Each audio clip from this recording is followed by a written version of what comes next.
بسم اللہ الرحمن الرحیم۔ درود شریف پڑھ لیجیے۔ اللہم صلی علی سیدنا و مولانا محمد معدن الجود والکرم وآلہ وبارک وسلم۔ عزیزان من، میں جیش محمد مصباحی آج آپ کی خدمت میں بصرہ کی فاحشہ کے نام سے ایک واقعہ لے کر کے حاضر ہوا ہوں۔ کہا جاتا ہے کہ شہر بصرہ میں ایک انتہائی حسین و جمیل عورت رہا کرتی تھی۔ لوگ اسے شعبانہ کے نام سے جانتے تھے۔ ظاہری حسن و جمال کے ساتھ ساتھ اللہ تبارک و تعالی نے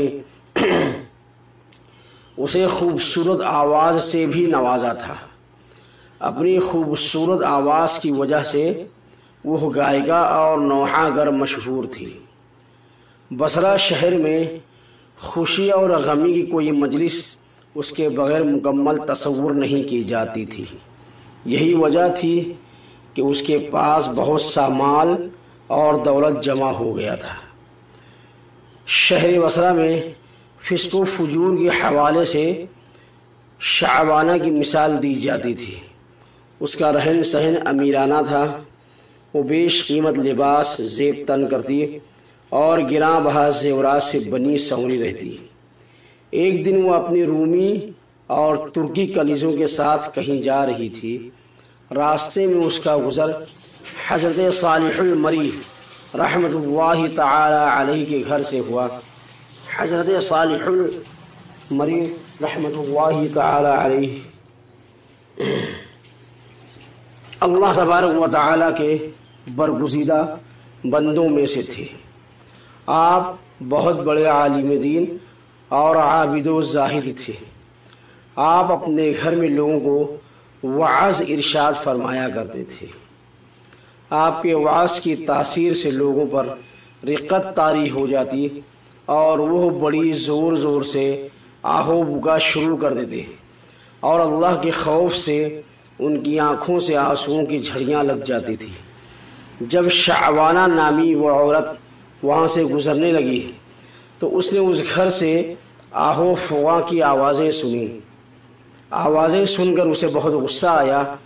وہ اپنی کنیزوں سے کہنے لگی، تعجب کی بات ہے کہ یہاں ماتم ہو رہا ہے اور مجھے اس کی خبر تک نہیں دی گئی، یعنی اسے اس محفل میں بلایا نہیں گیا۔ اس نے فوراً اپنی ایک خادمہ کو گھر کے حالات معلوم کرنے کے لیے اندر بھیج دیا۔ وہ خادمہ اندر گئی اور اندر کے حالات دیکھ کر اس پر خوف خدا طاری ہو گیا اور وہ وہیں بیٹھ گئی، واپس نہ آئی۔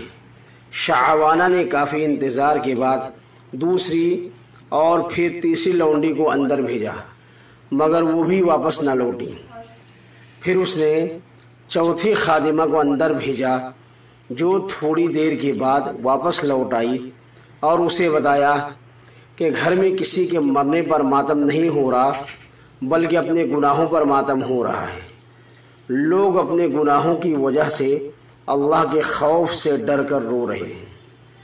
شعبانہ نے یہ سنا تو ہنس دی اور ان کا مذاق اڑانے کی نیت سے گھر کے اندر داخل ہو گئی۔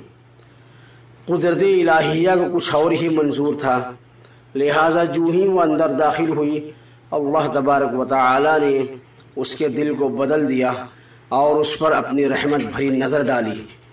لہٰذا جب اس نے حضرت صالح رحمۃ اللہ تعالی علیہ کو دیکھا تو دل میں کہنے لگی، میری تو ساری عمر ضائع ہو گئی، میں نے بدکاری میں انمول زندگی اکارت کر دی، اب اللہ تبارک و تعالی کے غضب سے کیسے بچ پاؤں گی؟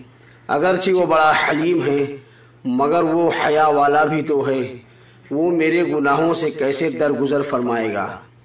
انہی خیالات سے پریشان ہو کر اس نے حضرت صالح سے پوچھا، اے امام المسلمین، یا اللہ تبارک و تعالی نافرمانوں اور سرکشوں کے گناہ بھی معاف فرما دیتا ہے؟ آپ نے فرمایا، ہاں، یہ وعظ و نصیحت اور وعدے وعیدیں سب انہی کے لیے تو ہیں تاکہ وہ سیدھے راستے پر آ جائیں۔ اس سے بھی اس کی تسلی نہ ہوئی تو پھر کہنے لگی، مگر میرے گناہ تو آسمان کے ستاروں اور سمندر کی جھاگ سے بھی زیادہ ہے۔ آپ نے فرمایا کوئی بات نہیں، اگر تیرے گناہ شعوانہ سے بھی زیادہ ہوں تو بھی اللہ تبارک و تعالی معاف فرما دے گا۔ یہ سن کر وہ چیخ پڑی اور رونا شروع کر دیا، اتنا روئی کہ اس پر بے ہوشی طاری ہو گئی۔ تھوڑی دیر کے بعد جب اسے ہوش آیا تو کہنے لگی حضرت میں ہی شعوانہ ہوں جس کے گناہوں کی مثالیں دی جاتی ہیں۔ پھر اس نے اپنا قیمتی لباس اور گراں قدر زیورات اتار دیا اور پرانا سا لباس پہن لیا۔ اس نے گناہوں سے کمایا ہوا سارا مال صدقہ کر دیا اور اپنے گھر میں مقید ہو کر بیٹھ گئی۔ ساتھ ہی اس نے اپنے تمام غلام اور خادمائیں بھی آزاد کر دی۔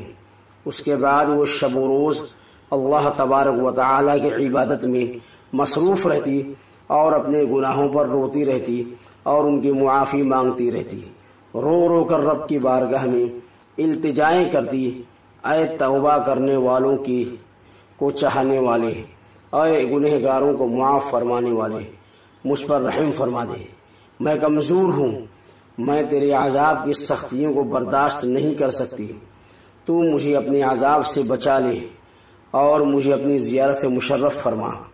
کہا جاتا ہے کہ پھر اس نے اسی حالت میں 40 سال کی زندگی بسر کی اور اللہ کو پیاری ہو گئی۔